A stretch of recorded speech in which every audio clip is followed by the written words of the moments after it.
So the reality is that every night, millions of people struggle with getting a good night's sleep.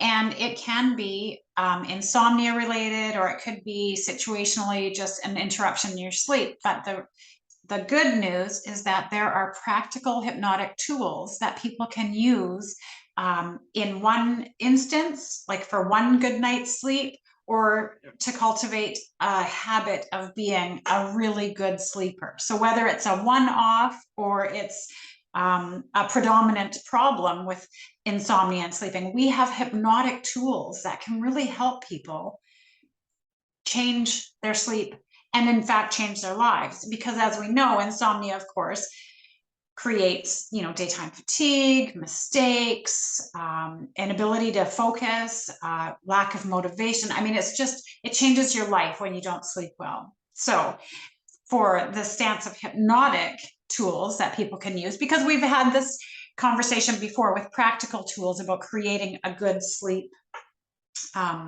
environment for cultivating an ability to sleep well, but these are hypnotic tools or strategies. What's your favorite one, Miri? What's your favorite hypnotic tool? So let's start with just quiet down the mind, the brain, right? All the thoughts that we have, because number one complaint that I get from my clients is that they can't shut down their brain. It's keep sending those messages and thoughts and everything, and they just want to shut it down and go to sleep. So I think this is the most important thing for us to teach and to share, is how to really quiet down this mind of ours, this brain, and allowing us to go to sleep. So we are Miri and Neota, and this is Hypnotic Talk. And let's continue and just explain how we can quiet down the mind. Yes. The best way I think it works is through confusion. If we confuse our mind, then we can't think about what we thought before. The thought before is not important anymore, because now the mind wants to solve the problem in hand, the confusion. So you're actually interrupting the thoughts. You're interrupting the repetitive cyclical thoughts that are interrupting sleep. Yeah, and but we need to do it consciously, right? We need to start the interruption consciously to say, okay, now it's time for us to just focus on this tool strategy. Yes. And then, sometimes the older thought will come back, and then we'll say, okay, just thank you for coming back, for showing up again. Now you can go aside and just rest a little bit. But how do we do it? Both of us, we use technique that involves breath and some kind of thought of a pattern. Yes. The easier way, of course, is just to start with, breath that relaxes everything, relaxes the nervous system. So all the way inhale and twice as long exhale. Yes. And with it, we can just dress it with different decoration, different kind of clothes. For example, we can think of a number, or as maybe you want to share your technique of breathing and counting. Yeah, there's two different ones that I personally use. And as I've said many times, I'm really lucky in my sleep. And it's not something that I encounter on a regular basis. But I think everyone has sleepless nights for one reason or another. It might be caffeine, it might be stress, it might be, I don't know, a different change in the moon phase. But everybody, I think, suffers from interrupted sleep at some point. And so one of my main things that I will do if I'm just having a little bit of trouble falling asleep is I will pick a random large number, like 4-digit number, and count backwards by 3 or 7. And the reason is because counting backwards is like what we do when we use counting into hypnosis, which is a common practice. You count down. And it just literally tells your brain you're going down, you're shutting down, it's getting deeper. So it's just a like using that backwards counting. The old counting sheep was a distractionary method that genuinely worked. I mean, it's a well-known kind of thing because it works, that counting. But by counting backwards, you're subconsciously, hypnotically shutting down. And so it works with kids stories, bedtime stories. To count backwards, you count up and then back down. It works So for how do you do yourself. it? How do you do it practically? I pick a random 4-digit number, and then I start counting backwards by threes. And it's just awkward enough that it takes a little bit of concentration, but it's not so awkward that it takes focus. So it's that sweet spot that just basically bores you into sleep while subconsciously powering down by going backwards. So do you align it with your breath? So do you count for every exhale or every inhale, or you just count? I just count. Okay. But because I am a hypnotist and because I am a yoga person, like I do yoga so frequently, breath work is always in my periphery. Breath work is something that comes naturally to me because of those two things. So it's not something that I have to focus on anymore. But you're right. You're right to combine it is, I mean, using your breath to go to sleep is using your breath for everything. So here's like the way I do it is I count numbers and numbers backward and letters upward. And this Okay. is quite challenging Yeah. and confusional, and Yes. it takes effort. So But tell me what you do. yeah, so the way it works is, you decide, usually what happens, every exhale, I do the numbers because it's letting go of numbers, Yeah. and every inhale, it's the number. So if we are starting with exhale, it will be 100. And then for the inhale, it will be A. The next exhale, it will be 99. Inhale B. Exhale Right. 98. And inhale C. So it's very confusional because you need to be in sync with everything, right? With your breath, Yeah. with your Yeah. numbers, counting backward, with your letters, and make sure that everything works together. And you do one. You're not like racing your breath. No, You're no. not going quickly. You're going to steady, one up, one down, one up, Yeah, one down. exactly. And so it will be numbers from 100 down to whatever you get, and letters upward from A to whatever you get. Again, I like to let go of numbers with exhale because we're letting Counting go down. anyway, Yeah. right? Um, some of my clients really love it, but Yes. some of them, they say they don't like it at all, but they fall asleep pretty quickly. So, it doesn't really matter if we like something, but but it's not helpful. So it needs to be helpful and practical, something that you can do. And if you get confused, that's fine as well. Yeah. And you start. Either you start again, either from where you stopped or from the beginning. It doesn't matter. Or Start it from right. some point. There's no exam. Exactly. There's nobody assessing how you're doing. It's just for you. And I worked with some clients who consider themselves perfectionists, and they need to know every detail of it, right? Because this is the mindset.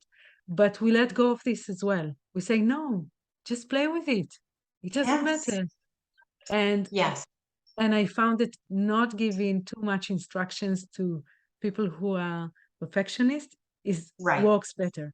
So this is one, like counting and breath, right? That we both do different Counting ways. and breath. The other counting one with breath work is actually makes physiological changes, and it's impossible to stay awake. So it's how to fall asleep in 1 minute. And that is called 4-7-8 breathing. And you can use it to calm yourself down, but it will put you to sleep because it changes the levels of carbon dioxide and everything in your actual physical brain. And so it's not seconds. It's not 4 seconds, 7 seconds, 8 seconds. It's the inhale and exhale for twice as long, but you just count. So the And, beats. but in between, sorry? It's like you're not counting second, you count in beats, right? So Yeah. Yes.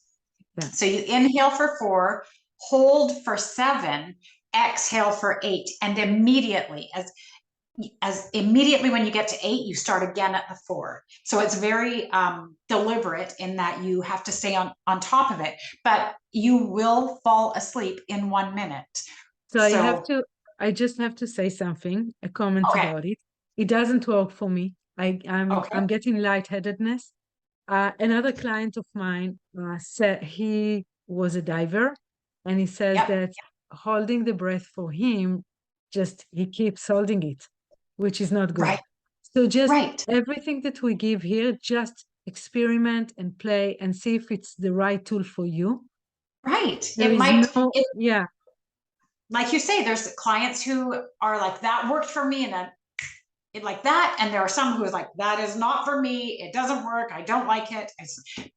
You can't be angering yourself or pissing yourself off and trying to fall asleep.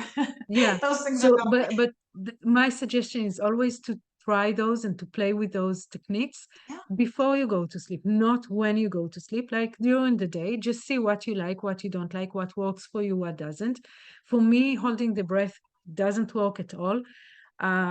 But for some others, they fall asleep within seconds, right? So just play and see. And if it's not for you, that's fine. There are many other tools you can use. So many hypnotic tools, like Another one to do is again breath and counting, or not counting, just breath, but it's the eye movement. So every inhale, you imagine as if you inhale and inhale the air from your eyes. So you open your eyes wide, yep, and exhale, you just close them. And yep, inhale and exhale. And again, you can do it for 20 times. It doesn't really matter. You can do it. But what it does, it slows down the brain waves because of the constant blinking, and yes, it relaxes you. So this is another thing that I like before bedtime or at bedtime to just. Another thing is also it tiring the eyes. yes, And you feel that after a few times, you just want to close your eyes. yes, So this is another one. Of course, there are many other variation of what you can do with your breath and relaxation. But this was like, I think, 3 good techniques or 4 good techniques that you can do yes, with breath and relaxation and counting. Another one, just moving on to mindfulness, is yep, basically notice what's around you and be in the moment.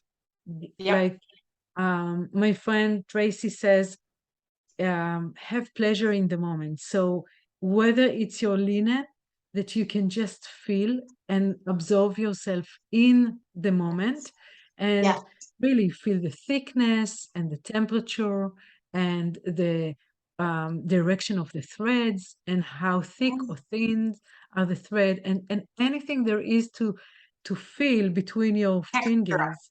yeah, And so again, you direct your thoughts into something completely different that relaxes you as well.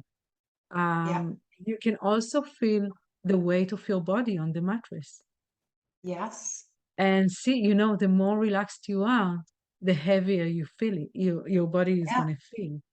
yeah. Um, And another thing about coming into the present moment and being present is engaging all of your senses in a cycle. So first of all, what do I see? Or even better, how much light comes through my eyelids when they're closed? Okay. And then let it go. Now, what do I smell? Can I detect, um, maybe my perfume or the scent of my laundry?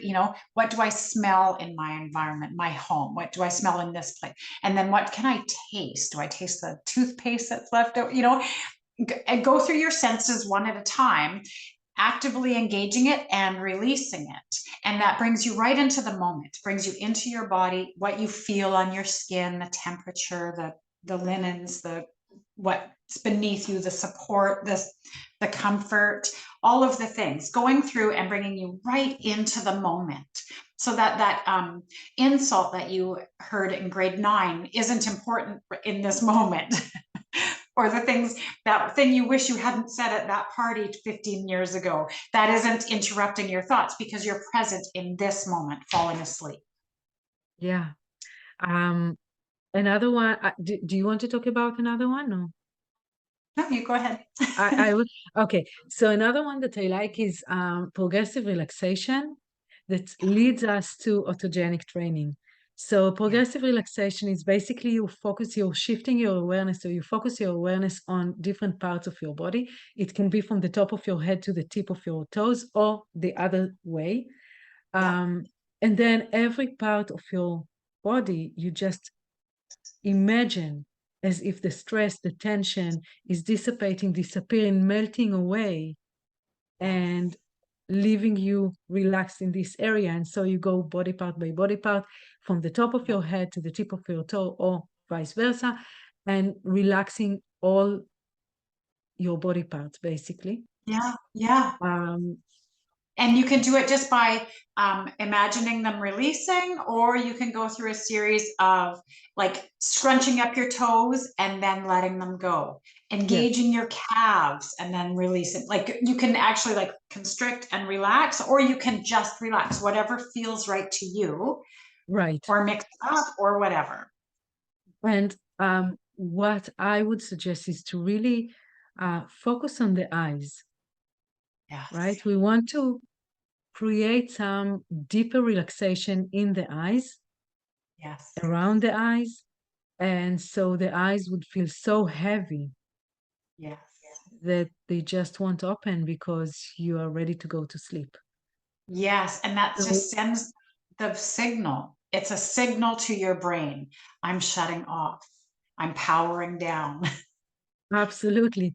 From this one, I would go to autogenic training that it was created by, I think, German psychiatrist or psychologist or something. I can't remember. But what it means is basically talk to your body listens, and you're working together, because as we said before, mind and body are working together always. Either it's for you or against you. And of course, we want it to work for us. So we just here with autogenic training, we are giving commands to different body parts to relax, to let go, to feel heavy.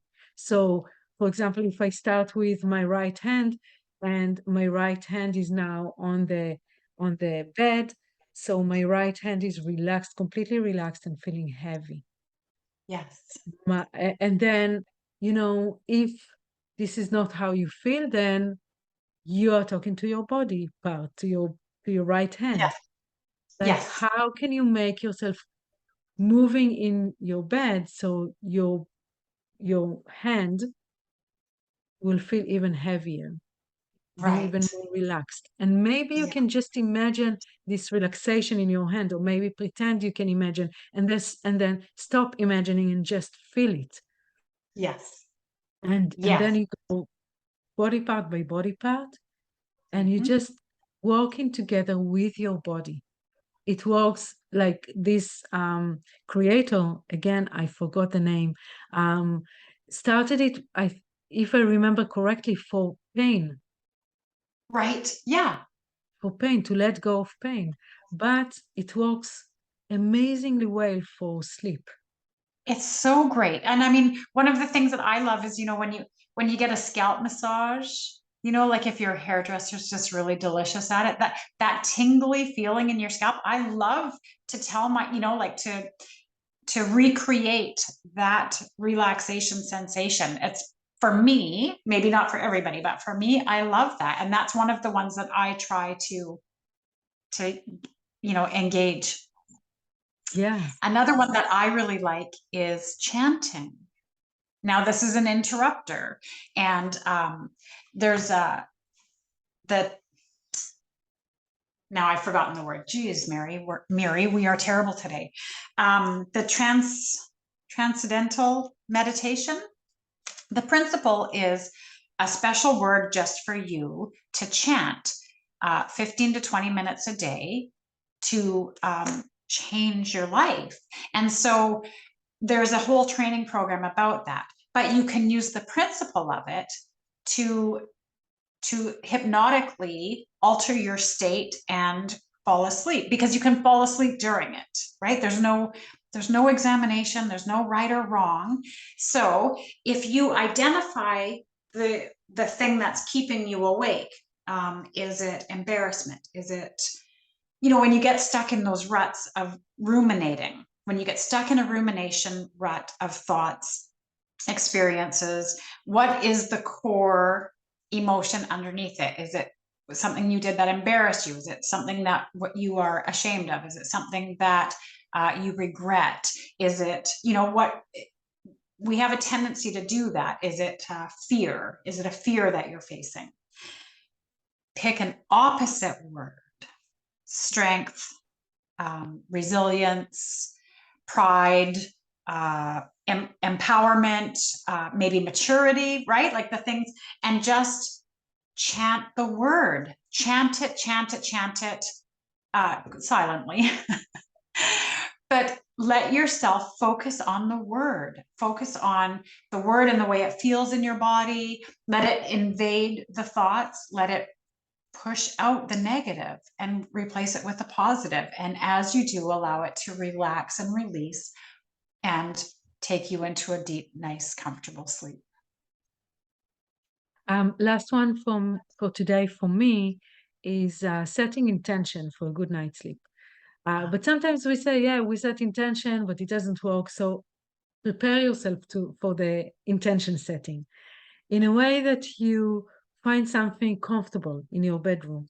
Maybe it's your pillow, maybe it's your bed, maybe it's just your nightwear, maybe it's something like the temperature in your room, or bring something nice that happened to you that night or that day, sorry. Yeah. And with it, just feel how it feels when it feels good. For example, you feel good in your bed, but maybe your mind is too busy.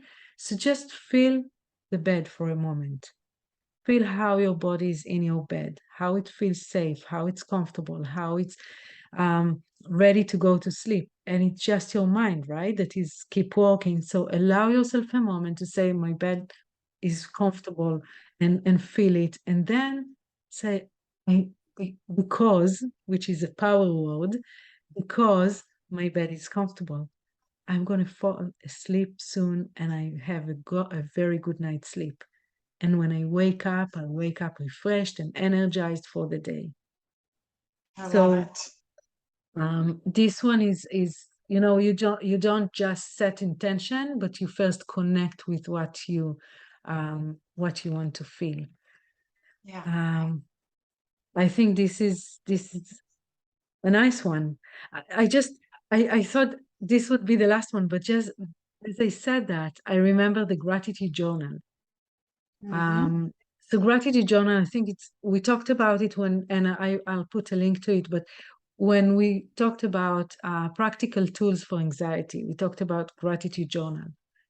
But Yes. gratitude journal for sleep, although you do it the same, what it does, it creates a more relaxed mind or mindset at night, Yeah.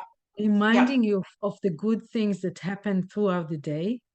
And Yes. so you go to sleep, you go to bed with a positive mindset, and you know that something good already happened throughout the day, When I say Yeah. good, it can be something that you noticed, right? It can be, you know, you noticed a beautiful flower today and you took a moment just to smell it or just to appreciate it, or Yeah. just you just saw it basically, or someone told Yeah. you something nice, so you did something nice. And I think this is something that set the tone for a good night's sleep. Absolutely. Absolutely. Something that you can take ownership or pride or enjoyment out of from your life, your day, that brings you into, assigning importance, right? Assigning the importance of the good in your life. And Absolutely. then along with that, intention setting and mindset and hypnotic tips is the realization tomorrow's going to take care of itself. Tomorrow will take care of itself. Losing sleep, focusing, ruminating, fearing, imagining the scenario for the future doesn't have any effect as you're trying to sleep. So just the Yes. reassurance, tomorrow takes care of itself. I don't need to lie here awake, designing or worrying or feeling anxious about something that hasn't even arrived yet. I'm not going to borrow trouble about tomorrow. Tomorrow takes care of itself. Yeah. So I think we have tons of tools here, but also we have some more. And let's think whether we want to have another episode about practical tools or not. And of course, if we think there is a value in it, we'll do it. And if not, Yeah. and if you think there is a value of what we just shared, please give it a thumb up, subscribe, and let us know what you think. And Yeah, or until send in next any time, questions that you may have about insomnia hypnosis or anything hypnotic. Miri and I are more than happy to answer questions. absolutely. And until then, have a great night. Bye bye. Sleep From well. from us. Bye.